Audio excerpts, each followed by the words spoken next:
టీడీపీలో సీట్ల ప్రకటన ప్రకంపనలు రేపుతోంది. రాష్ట్ర వ్యాప్తంగా టీడీపీలో అసమ్మతి శాఖలు రేకుతున్నాయి. ఆశావహులు నాయకులు అధిష్టానం వైఖరిపై మండిపడుతున్నారు. భీమిలి నియోజకవర్గం టీడీపీలో విభేదాలు బయటపడ్డాయి. మాజీ మంత్రి గంటాకు వ్యతిరేకంగా నియోజకవర్గం ఇన్ఛార్జ్ కోరాడ రాజబాబు సమావేశాన్ని ఏర్పాటు చేశారు. ఈ సమావేశానికి టీడీపీ ముఖ్య నేతలు నాయకులు హాజరయ్యారు. గంట శ్రీనివాసుకు సీటు ఇవ్వటాన్ని తీవ్రంగా వ్యతిరేకించారు. ఇన్నాళ్లు పార్టీ కోసం కష్టపడిన కోరాడ రాజబాబుకు అన్యాయం జరిగిందని అభిప్రాయాలు వ్యక్తం చేశారు. రాజబాబు పట్ల చంద్రబాబు వైఖరిని తప్పుపట్టిన నేతలు భీమిలి అసెంబ్లీ సీటును రాజబాబుకు ఇవ్వాలని డిమాండ్ చేస్తున్నారు. సీటు విషయంలో పార్టీ తన నిర్ణయాన్ని పునరాలోచన చేయకపోతే టీడీపీకి రాజీనామా చేయాలని నిర్ణయించుకున్నట్లు తెలుస్తోంది. మరింత సమాచారం మా ప్రతినిధి నాయుడు అందిస్తారు. నాయుడు, చూస్తూనేమని ఇటు భీమిలి నియోజకవర్గంలో కూడా సీట్ల విషయంలో టీడీపీలో విభేదాలు బయటపడ్డాయి. మరి ఏంటి సిచ్యువేషన్? ఆశావహులు కావచ్చు, ఇటు నాయకులు కావచ్చు, మరి అధిష్టాన వైఖరిపై మండిపడుతున్నారు. ఏ విధంగా ఉంది సిచ్యువేషన్ ఇప్పుడు?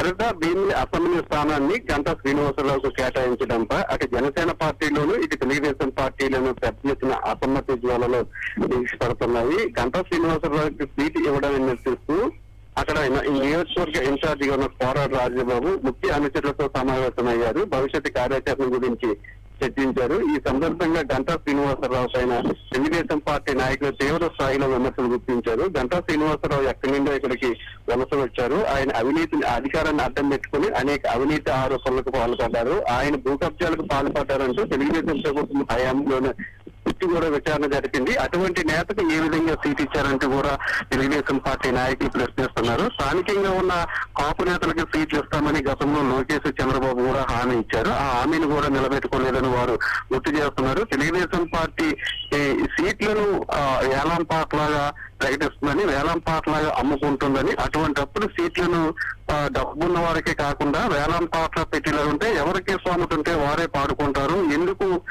కష్టపడిన నాయకులను, జెండా మోసిన నేతలను మోసం చేస్తున్నారు అంటూ కూడా వారు ప్రశ్నించడం జరిగింది.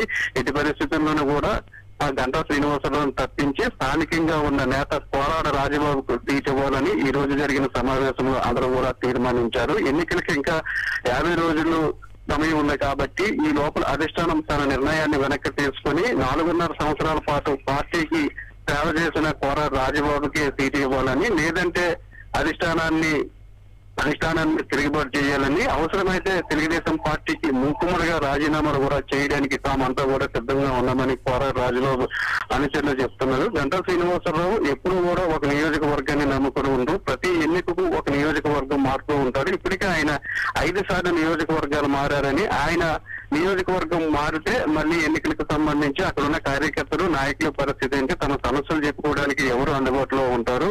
కాబట్టి గంటా లాంటి వలస నేతలు కాకుండా, నియోజకవర్గాలు మారే నేతలు కాకుండా స్థానికంగా ఉండే నేతకి ఇచ్చినట్లయితే బాగుంటుందనే అభిప్రాయాన్ని కూడా వారంతా వ్యక్తం చేయడం జరిగింది. అధిష్టానం తన నిర్ణయాన్ని పునఃసమీక్షించుకోకపోతే పార్టీకి రాజీనామాలు కూడా చేయడానికి వెనకాడమని వారంతా కూడా టీడీపీ అధిష్టానాన్ని హెచ్చరిస్తున్నారు. హరిత, థ్యాంక్ యూ నాయుడు.